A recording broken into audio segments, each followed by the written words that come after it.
জয়গুরু। আমার ঠাকুর, আমার গুরু, আমার প্রভু আমার বাড়িতে কখন আসে?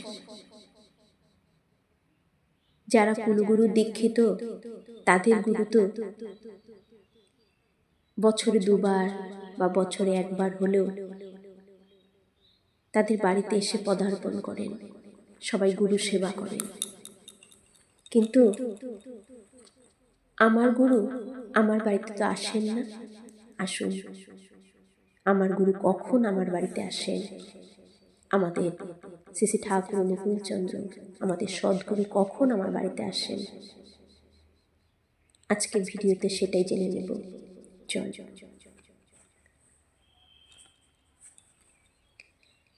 একটি পরিবারের সকলেই ছিলেন কুলগুরু দীক্ষিত। তাদের মধ্যে একটি ভাই ছিলেন যিনি শ্রী শ্রী ঠাকুর অনুকূলচন্দ্রের দীক্ষা গ্রহণ করেন। এমনও মস্ত বড় ভুল করে ফেললেন। শ্রী শ্রী ঠাকুরের দীক্ষা নেওয়ায় বিশাল পাপ করে ফেললেন। তাই বাড়ির সকলেই তাকে ত্যায্য করে দিলেন। বাড়ি থেকে তাকে বাইরে একটি আলাদা জায়গায় তাকে বাড়ি করে থাকার ব্যবস্থা করে দিলেন, সবার সাথে একদম আলাদা। দোষটা কি? দোষটা হচ্ছে শুধুই শ্রী শ্রী ঠাকুর অনুকূলচন্দ্রের দীক্ষা গ্রহণ করেছেন বলে। আগেকার দিনে যাদের পিতামাতার অবর্তমানে যে বড় দাদা থাকতেন, তিনি পিতার সমান থাকতেন, তাকে সেভাবে মান্য করা হতো। এমনই তার পিতা না থাকায় তার যে বড় দাদা, তিনি সিদ্ধান্ত গ্রহণ করলেন, যাই হোক চলছে। দাদার বাড়িতে বছরে দুবার বা বছরে একবার করে গুরু আসছেন, গুরু সেবা দিচ্ছেন, গুরু পা ধোয়ানো জল সবাই সেবন করছেন। বাড়িতে কীর্তন, একটা আনন্দ সমাবেশ বসছে। সেরকমই একদিন তার দাদা সে ভাইকে বললেন, তুই কেমন ঠাকুরের দীক্ষা নিয়েছিস? তোর গুরু তো তোর বাড়িতে কখনোই আসেন না।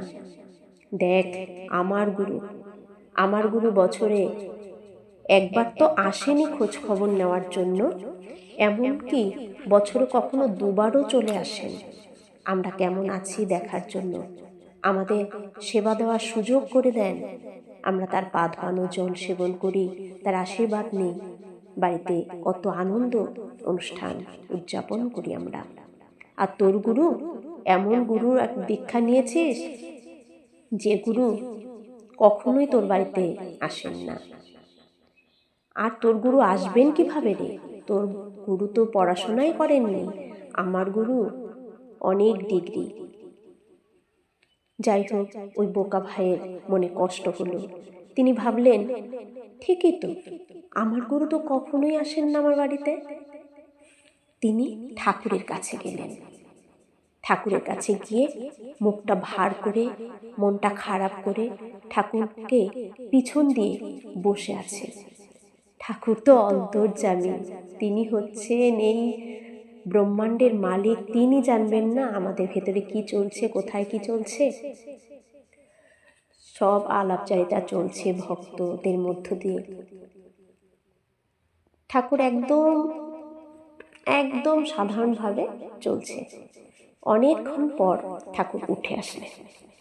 উঠে এসে সেই ভক্তকে পিছন দিয়ে ধরে ঘুরিয়ে দিয়ে বললেন, কিরে, তুই ওরকম মুখ ঘুরিয়ে বসে আছিস কেন? এমবায় বসে আছিস কেন তুই? তখন সেই ভক্ত বললেন, ঠাকুর, আপনি তো আমার বাড়িতে কখনোই যান না, আমি আপনার দীক্ষা নিয়েছি, আপনি আমার গুরু, আমার দাদার গুরু বছরে একবার তো আসেনি, এমনও আসে দুবারও চলে আসেন তিনি, কিন্তু আপনি তো আমার বাড়িতে কখনোই যান না। তখন ঠাকুর বললেন, আচ্ছা শোন, তোর দাদার গুরু বছরে একবার বা দুবার আসে, তাই তো? আমি যদি তোর বাড়িতে রোজ যাই তাহলে কোনটা ভালো হবে? তখন সেই ভক্ত বললেন, রোজ গেলেই তো ভালো। তখন বলেছেন, দয়াল ঠাকুর, আমি রোজ তোর বাড়িতে যাই। তার আগে এটা বলেছিলেন, তোর বাড়িতে সৎসঙ্গ দিয়েছিলি না কিছুদিন আগে? বলছে হ্যাঁ।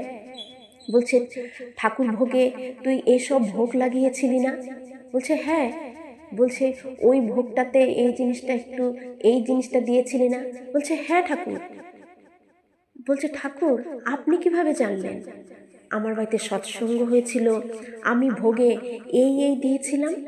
তখন ঠাকুর বললেন, তুই যখন সৎসঙ্গ দিস তখন আমি সেখানে গিয়েছিলাম, যখন তুই ঠাকুরের প্রার্থনা করিস আমি সেই সময়টা তোর বাড়িতে যাই। বলছে ঠাকুর তুমি তখন গিয়েছিলে আমার বাড়িতে, আমার সৎসঙ্গে, আমার ওই সময়গুলোতে? ঠাকুর বললেন, শুধু কি ওই সময়, আমি তোর বাড়িতে রোজ যাই। বলছে রোজ আপনি আমার বাড়িতে যান?